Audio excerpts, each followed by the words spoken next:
ele fala para executar cada ato da sua vida como se fosse o último. E parece que essa frase passou para os nossos dias hoje de uma maneira deturpada. O pessoal entende que é viva cada dia como se fosse o último.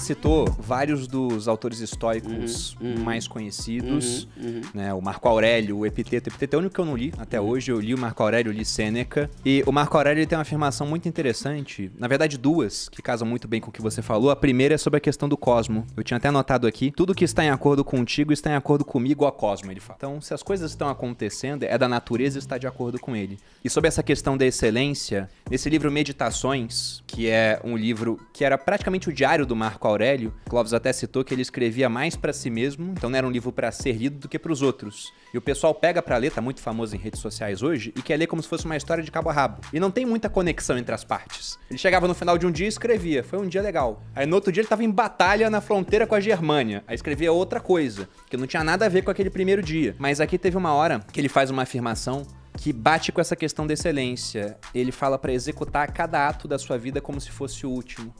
E parece que essa frase passou para os nossos dias hoje de uma maneira deturpada. O pessoal entende que é viva cada dia como se fosse o último. E essa diferença de entendimento gera uma grande diferença prática na vida. Porque se eu for viver cada dia como se fosse o último, eu não tava nem aqui gravando podcast. Eu tava por aí, né, a vida louca, bebendo, enchendo a cara, usando droga e sei lá por que acabar minha existência naquele dia.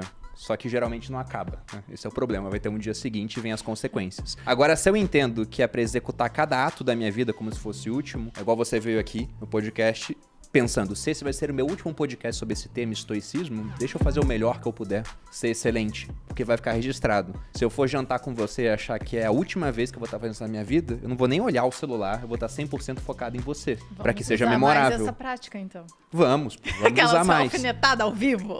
Mas esse é o ponto, entendeu? Então, o Marco Aurélio, ele tem afirmações muito interessantes, mas já aproveitando para fazer uma pergunta, eu não acho que é o melhor livro para entender sobre estoicismo, porque ele escrevia para ele. É que nem se eu der para alguém ler o meu diário pessoal que eu escrevi com zero preocupação de outros entenderem. Como é que você acha que a pessoa pode começar a saber mais sobre esse assunto? Quem você acha que são as principais referências, livros a serem lidos? Além de assistir esse podcast, né? Além de, obviamente, usar o poder das redes sociais hoje. Eu adorei aí o que vocês disseram, porque é um aspecto super importante esse de você colocar tudo ali naquilo que você está fazendo. Os estoicos, eles acreditavam que havia dois grandes problemas na existência: o passado e o futuro. O passado era entendido não como uma realidade pretérita, mas o passado era entendido como o presente que se lembra do que aconteceu. Passado como memória, né?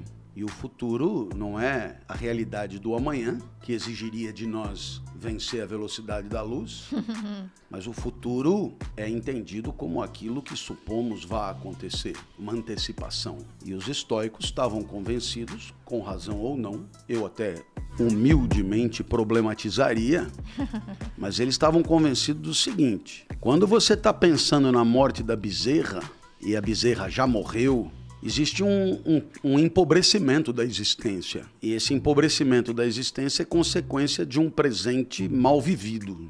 Quando você está pensando no que vai acontecer, é mais ou menos assim, pessoas mais velhas tendem a se lembrar mais, pessoas mais jovens tendem a antecipar mais, por questões mesmo quase que matemáticas, né? Quer dizer, é o que já foi vivido, por exemplo, no meu caso, já estou muito mais para saudade do que para planos de carreira, né? Mas eu suponho que meus filhos seja o contrário. Bom, nos dois casos é de se lamentar, por quê?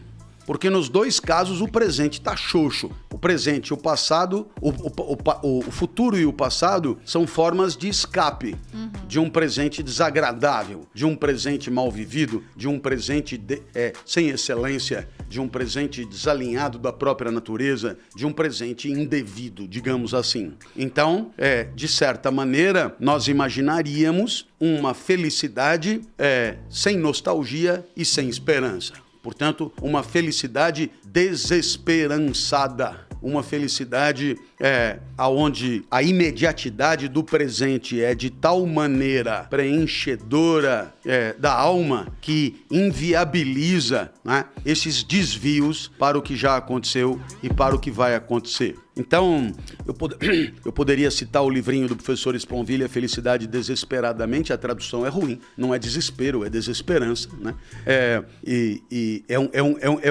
Você, a ponto de me perguntar por onde eu iria, né? Então, esse é um livro atual, escrito por um professor que está vivo, que fala de coisas atuais, mas que apresenta esse aspecto do estoicismo que me parece fundamental, que é a capacidade de conferir ao instante vivido toda a sua relevância, todo o seu valor, toda a sua potência, toda a sua intensidade, toda a sua força, né? Então, a título de exemplo, eu aqui nesse podcast. Você pode nem estar achando o máximo que eu estou falando, porém, saiba, aqui eu estou 200% focado no que eu estou falando. Não tem essa de saber, escuta, esse pessoal não vai almoçar, ou que hora essa porra termina. Ou seja, não existe espaço para isso, por quê? Porque existe uma imediatidade do tempo presente que é preenchedora da existência. E é aqui que ele falou, né? Faça como se fosse a última vez que você está fazendo aquilo. Agora,